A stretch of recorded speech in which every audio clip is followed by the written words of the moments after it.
বিশ্বনবী কাঁদতে কাঁদতে মাথা তুলবেন, বলবেন আল্লাহ, দুনিয়াতে সব নবীরা স্পেশাল দোয়া করেছে, আমি করি নাই, এবার আমি আমার স্পেশাল দোয়াটা করতে চাই, আপনি কবুল করবেন কিনা বলেন।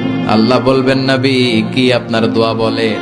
বিশ্বনবী বলবেন, আমার একটা উম্মত যার অন্তরের মধ্যে যাররা পরিমাণ ঈমান আছে, একবার আপনারে আল্লাহ বলে ডেকেছে, একবার আমি বিশ্বনবীর উপর দুরূদ পড়েছে, একবার শাহাদাতের বাণী আমার যে গুনাহগার উম্মত দুনিয়ার বুকে থেকে ঘোষণা দিয়েছে, ওই একটা উম্মত যদি জান্নাতে ঢুকতে না পারে, আপনি আমারে জান্নাতে ঢুকাতে পারবেন না।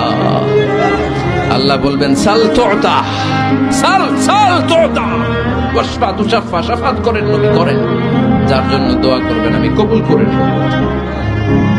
দুনিয়াতে বিশ্বনবী কম কষ্ট সহ্য করে নাই। 3 বছর শিয়াবে আবি তালেবে জেল খেটেছে। কয় বছর?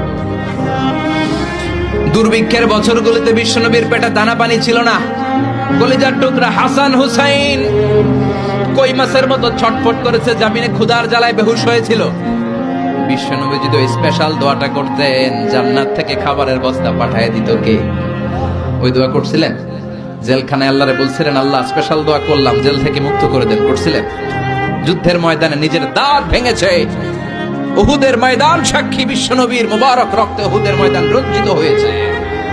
সেদিনও বিশ্বনবী ওই দোয়াটা করে নাই। চিল্লায় বলেন ঠিক কিনা? তায়েফের ময়দানে বিশ্বনবী কয়েকটা জায়গায়, 3 জায়গায় বেহুশ হলেন। বিশ্বনবীর মুবারক দেহ বেয়ে রক্ত ঝরলো। ওই কঠিন বিপদের দিনও বিশ্বনবী এই দোয়াটা করেছেন নাকি?